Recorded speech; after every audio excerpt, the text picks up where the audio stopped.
아빠의 향기. 윤영호 단편 소설. 립스틱 색깔을 바꾸는 여자. 꼬마는 이제 하는 수 없이 엄마가 퇴근하여 올 때까지 기다려야 한다고 생각했다. 끔찍한 일이 아닐 수 없었다. 엄마는 저녁에야 돌아올 텐데. 꼬마는 낙담하여 한숨을 쉬었다. 그때까지 기다려야 하는 시간이 너무 길기도 하려니와 집에 들어갈 수가 없어 바깥에서 지내야 한다는 사실이 꼬마한테는 너무 벅찼던 것이다. 아빠가 집에 계시면 열쇠를 가지고 다니지 않아도 되니까 이런 일은 없는데. 꼬마는 아빠의 부재를 새삼 가슴 아파했다. 그리고 열쇠를 챙기지 못한 자신의 부주의에 대해 화가 났다. 하지만 그 화는 어느새 아빠에 대한 그리움으로 바뀌고 있었다. 아빠는 지금 어디에 계실까? 꼬마가 평소에 알고 있던 아빠는 꼭 새님 같았다. 큰 목소리를 내는 일이 없는 데다가 성격이 얌전하여 집에 계셔도 있는 듯 없는 듯한 분이 아빠였다. 그러나 술을 마시면 행동이 좀 달라졌다. 꼬마를 보고 아이고 우리 아들 하며 음성이 제법 높아졌고 갑자기 꼬마를 번쩍 안아올려 무동을 태우는가 하면 엉뚱하게도 곧잘 꼬마의 볼에 입맞춤까지 해대곤 했던 것이다. 그러던 아빠가 어느 날 갑자기 집을 나가 여태껏 돌아오지 않고 있었다. 벌써 한 달째로. 꼬마는 아빠가 보고 싶어 종종 잠마저 설치곤 했다. 하지만 엄마 앞에서는 그런 내색을 섣불리 보이지 않는 것이 또한 꼬마였다. 열쇠를 안 가지고 갔나 보구나. 옆집 할머니의 목소리였다. 아파트 복도에서 서성거리고 있는 꼬마를 보자 이웃집 할머니는 단박에 그 사정을 알아차렸던 것이다. 할머니는 할아버지와 자식도 없이 혼자 살고 계셨는데 꼬마네 옆집으로 이사를 온 건 반년 전쯤이었다. 그래서 집에도 못 들어가고 여기서 이러고 있는 모양이네. 초등학교 2학년인 꼬마는 할머니의 말에 수줍게 고개를 숙였다. 꼬마의 엄마는 서울 시내로 일을 나가고 있었다. 항상 시간에 쫓기는 꼬마의 엄마는 그래서 다른 집 엄마들처럼 과제물을 점검하거나 열쇠를 챙겨주는 따위에 신경 써서 보살펴줄 여유가 사실상 없기도 했다. 우리 집에 좀 들어갈래? 꼬마를 보고 웃고 있는 할머니의 손에는 들국화와 달맞이꽃, 개미취 등 주로 야생화를 꺾어 담은 비닐 봉투가 들려 있었다. 하남시 변두리에 위치한 꼬마네 아파트는 단지를 벗어나면 바로 들판과 산기슭으로 이어졌는데 할머니는 종종 단지 주변을 돌며 제철에 나는 꽃들을 수집하곤 했던 것이다. 할머니가 야생화를 채취하거나 아파트 담장을 덮고 있는 줄장미 따위의 꽃잎을 따는 것을 두어 번 목격한 적이 있는 꼬마는 할머니의 그런 행동에 고개를 갸우뚱거리기도 했다. 할머니는 저렇게 꽃을 가져다 뭘 할까? 혼자 살고 있는 할머니의 집에 발을 들여놓자 꼬마는 코를 벌렁거렸다. 퀴퀴한 냄새가 살짝 풍기는 자신의 집과는 달리 은은한 향기가 꼬마의 온몸을 휘감아 왔기 때문이다. 항상 시간에 쫓기는 엄마는 설거지조차 퇴근 후로 미루는 때가 많았다. 개수통의 그릇들은 꼬마가 학교에서 돌아오면 좋지 않은 냄새를 풍기곤 했는데 그래서 꼬마는 그릇수가 적을 때에는 깨금 발로 싱크대 앞에 서서 자신이 직접 설거지를 하기도 했다. 맡을만 하지.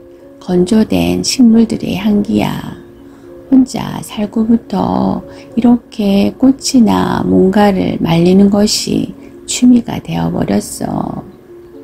꼬마가 향기에 민감해하는 듯 하자 할머니가 말했다.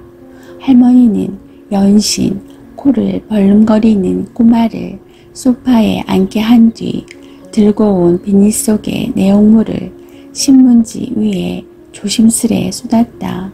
그러고는 볕이 잘 드는 베란다로 가져가 펼쳐 놓았다. 아마 꽃들을 말리기 위해서인 것 같았다. 할머니는 왜 혼자 사세요? 꼬마는 이렇게 물으며 거실을 살피기 시작했다. 소파 정면의 선반에는 텔레비전을 중심으로 말린 꽃들이 담긴 조그만 병들과 주머니들이 줄줄이 놓여 있었다. 하나뿐인 자식이 부모를 멀리하고 이민을 간 때문이란다. 남편이 세상을 뜨자 서울 강남에 집을 팔아 여기로 옮겼어.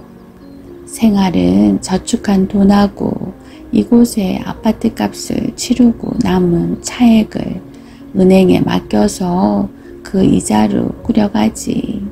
할머니는 이런 대답을 제 속으로만 하며 쿠키와 주스를 가지고 와 꼬마 앞에 내놓았다. 꼬마도 굳이 대답을 들으려고 한 건 아닌 것 같았다. 언제 그런 말을 물었느냐는 듯 쿠키를 씹으며 선반 쪽으로 다가간 꼬마는 그 위에 놓인 많은 병들과 주머니에 관심을 기울였다.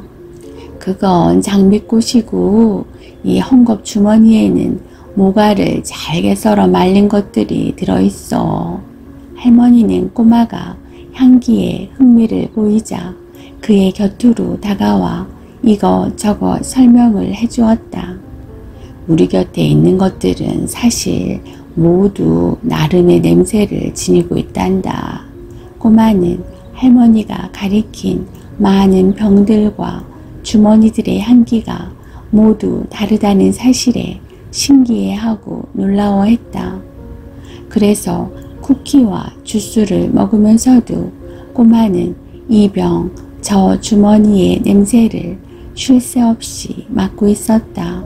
그래, 아빠한테서는 아직 연락 없고? 그런 꼬마를 훔쳐보며 할머니가 슬쩍 물었다. 그 소리에 정신이 번쩍 든 꼬마가 할머니를 쳐다보았다. 아무리 옆집이라고는 하지만 할머니가 아빠의 가출을 알고 있다는 사실에 꼬마는 깜짝 놀라지 않을 수 없었다. 내 집 마련을 하여 꼬마네가 이 아파트로 이사를 온 것은 이태 전이었다. 하지만 아빠는 내 집을 가진 지 1년 만에 직장을 잃고 말았다. 흔히 어른들이 말하는 구조조정으로 인한 실직이었다.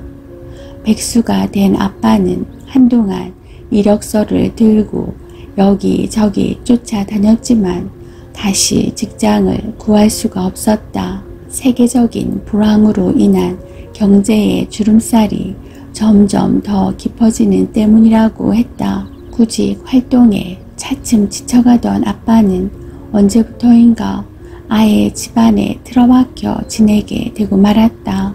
아빠에 대한 엄마의 눈초리가 곱지 않게 변한 건 엄마가 일을 나가고부터였다. 엄마의 일자리는 외가의 연출로 어렵사리 구한 서울 시내 빌딩의 청소부 자리라고 했다. 아빠는 엄마가 대신 일을 나가는 것에 대해 몹시 가슴이 아픈 모양이었다. 엄마가 하는 일이 힘들고 굳을수록 그리고 시간이 지나면 지날수록 더욱 하지만 그에 비례하여 아빠를 향한 엄마의 잔소리가 늘어나는 것 또한 사실이었다. 엄마와 아빠 사이에 오가는 말을 몰래 듣곤 했던 꼬마는 자기 나름으로는 그렇게 판단하고 있었다. 물론 그럴수록 꼬마는 아빠를 더 딱하게 여겼지만 그러던 어느 날 아빠는 다시 직장을 알아본다며 집을 나가시더니 돌아오지 않았다. 하루, 이틀, 사흘, 며칠이 지나도 감감무소식이었다. 전화 연락도 되지 않았다.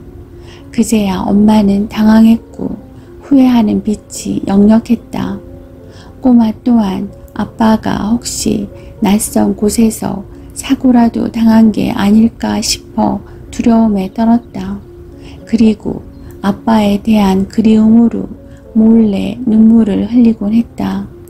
엄마는 사방으로 전화를 해 아빠의 행방을 수소문했지만 허사였다.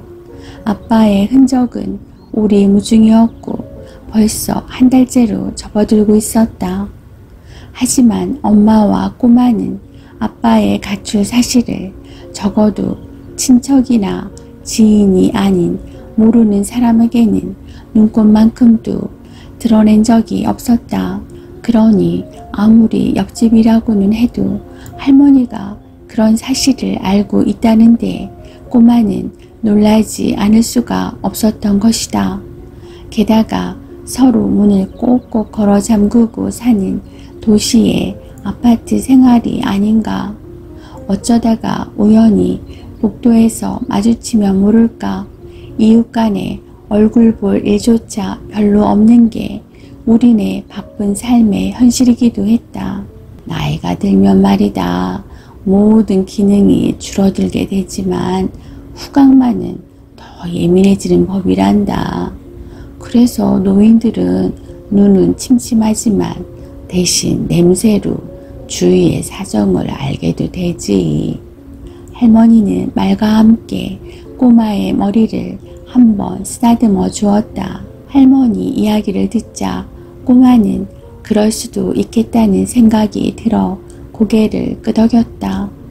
그리고 문득 아빠 생각에 가슴이 뻐근해졌다. 이어서 아빠에 대한 그리움이 솟을 바람처럼 밀려오는가 싶더니 아빠의 냄새, 그 특유의 향기가 못 견디게 맡고 싶어졌다. 물론 꼬마가 아는 아빠의 냄새는 결코 좋은 향기라고는 할 수 없었다. 약간 발효된 술 냄새가 느껴지는 시큼한 향기였다. 하지만 꼬마는 불현듯 그 향기가 맡고 싶어 코를 다 벌렁거렸다. 아빠는 지금 어디 계시는 걸까? 꼬마는 할머니의 이야기에 귀를 기울이며 다시 열심히 향기를 맡기 시작했다. 그러다가 어느 삼배 주머니를 코에 갖다 대는가 싶더니 돌연 몸이 굳어졌다. 다른 어떤 향기보다도 코에 익은 그리운 냄새가 그 주머니에서 풍겨 나왔던 것이다. 그 바람에 꼬마는 삼배 주머니를 코에 댄 채 꼼짝 않고 서 있었다. 그러다가 향기에 흠뻑 취하고 나서야 할머니를 보고 물었다. 할머니, 이 속엔 뭐가 들었죠? 할머니가 코를 한 차례 벌렁거리더니 말했다. 그건 술을 빚었던 살구를 버리기 아까워 말린 거란다. 술꾼의 입냄새 같은 뭔가 좀 시큼한 냄새가 나지 않니? 그 말에 자신도 모르게 고개를 끄덕인 꼬마는 또 잠시 생각에 잠기는가 싶더니 입을 열었다. 할머니, 이 주머니 저한테 주시면 안 될까요? 대신 제가 꽃을 많이 따다 드릴게요. 저 이 냄새를 무지 좋아하거든요. 그 소리를 듣자 할머니는 꼬마를 빤히 쳐다보더니 천천히 다가가 그를 품에 꼭 껴안아 주었다.